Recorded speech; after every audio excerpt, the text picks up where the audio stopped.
Shavua Tov, on se retrouve avec le grand Rav Brandt.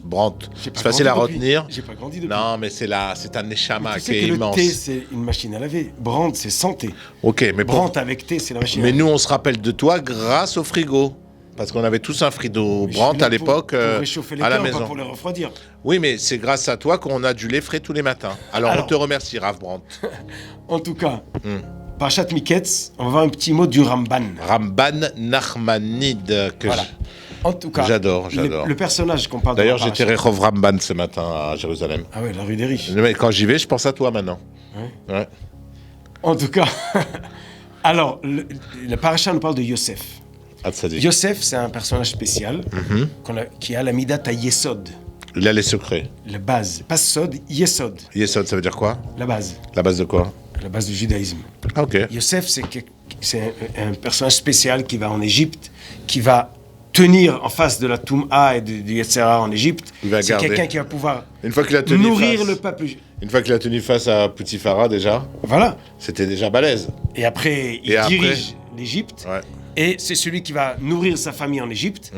Et il y a quelque chose de spécial dans Yosef. Alors, qu'est-ce que c'est? Alors, il y a, dans le paracha, on nous raconte que Yosef, il a été appelé chez Paro. Donc, le Sarah Mashkin dit à Paro, tu sais, il y a un petit jeune là-bas dans la prison qui sait les rêves, comment on dit, résoudre les... Ouais. Donc, qu'est-ce qu'il Expliquer dit? les rêves. Allez le chercher. C'est marqué, ils sont allés, ils ont sorti Yosef du puits, et il s'est rasé, et il a changé les habits. Et Rachid dit, mais pourquoi? Pourquoi il s'est rasé, il a changé les habits? Parce que les habits de prison, c'est pas les habits comme les grands rois. Bah oui, il était sale là. Mais le Passouk ne dit pas qu'on lui a demandé de se raser, de changer les habits. Paro, il a dit, amenez-le-moi, ils l'ont sorti. Mais qui lui a coupé les cheveux? Qui lui a changé les habits? Le coiffeur? Non. Oui, l'esthéticienne? Mais qui c'est qui a décidé ça? Rachid dit, c'est lui qui l'a fait en l'honneur du roi. Yosef qui fait 12 ans de prison, sans aucune raison, on vient le chercher. Qu'est-ce qui va maintenant se casser la tête? Est-ce que quand je viens devant le roi qui m'a besoin, j'ai l'air bien ou l'air pas bien? Alors, je peux te donner une explication? Oui. On parlait de Miketz, de la fin de la galère, en fait.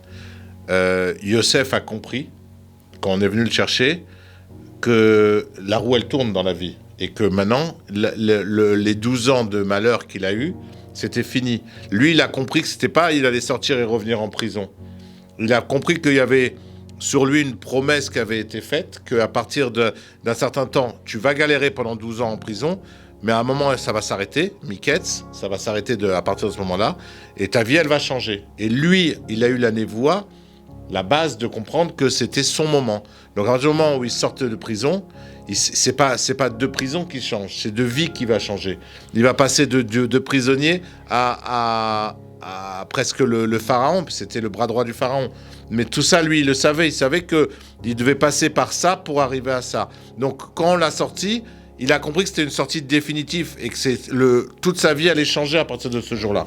Tout est juste ce que tu dis, mais il a pris une initiative et il s'est posé la question, comment je vais avoir l'air devant Paro? C'est-à-dire, Rachid dit, en l'honneur de Paro, il est préoccupé à honorer Paro le jour où il le sort en retard, entre guillemets, de prison, pour soi-même. Et lui, Yosef, au lieu de venir comme il est, il dit, voilà, je suis un misken de prison, tu as besoin de moi, je suis prêt à t'aider. Oui. Non, il va se mettre bien. Parce qu'il savait que le rôle qu'il devait jouer pour Am Israël, pour le bien d'Israël, allait être auprès de Paro. Donc il doit faire l'effort pour déjà être bien habillé. Pour être prêt.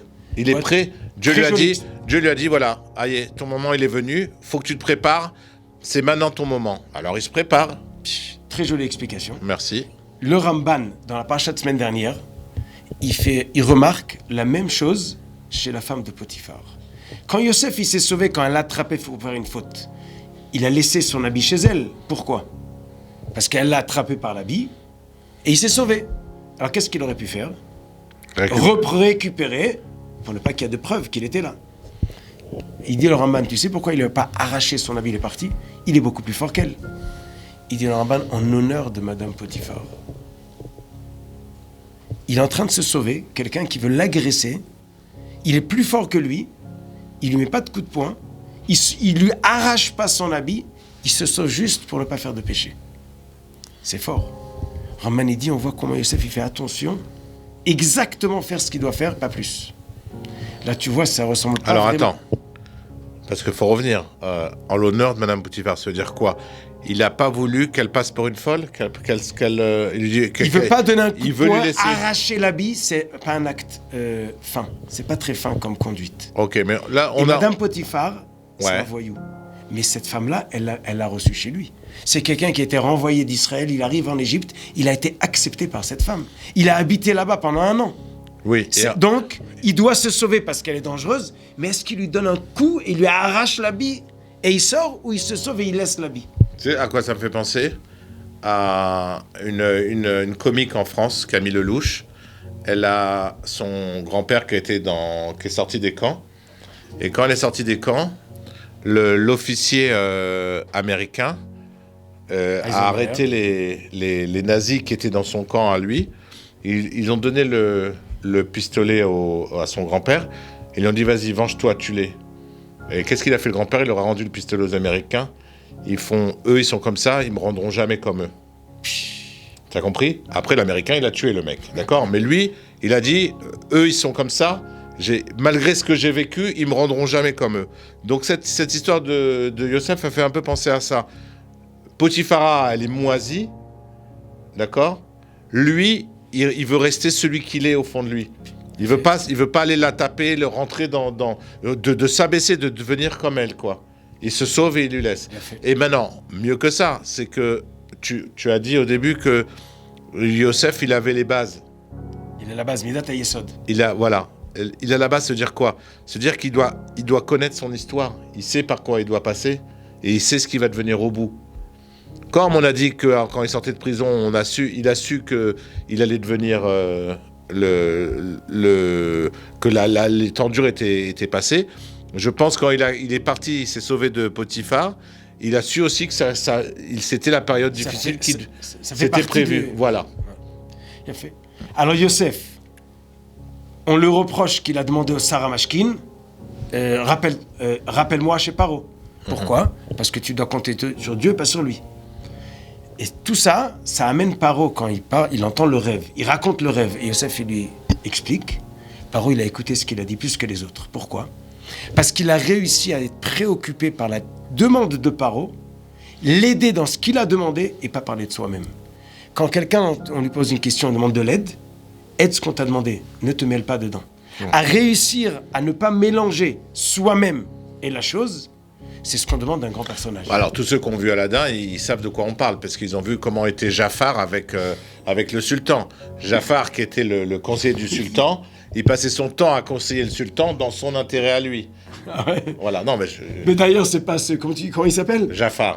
Mais c'est pas seulement lui, c'est le monde entier, à part Yosef. Voilà. C'est pour ça que Yosef, lui, il est arrivé là où il est arrivé, et il était le fils de Paro, parce que Paro était convaincu qu'il s'occupe que du bien, faire du bien. Voilà. Et il va ni rendre du mal à celui qui a fait du mal, ni remplir ses poches. Et d'ailleurs, quand il dit à ses frères, allez dire à papa de venir, c'est marqué, il dit, si tu restes là-bas, tu vas rester pauvre. Ça veut dire quoi? Il dit le Ramban, je pourrais pas t'envoyer beaucoup à manger. Parce que si je t'envoie à manger en Israël, ils vont croire que j'envoie en Israël pour faire du business et investir là-bas, pour m'enrichir dans un autre pays, pour me sauver un jour. C'est que Yosef, il fait attention de ne pas faire d'actes qui vont avoir l'air qu'il s'occupe de soi-même au lieu de s'occuper de le pays.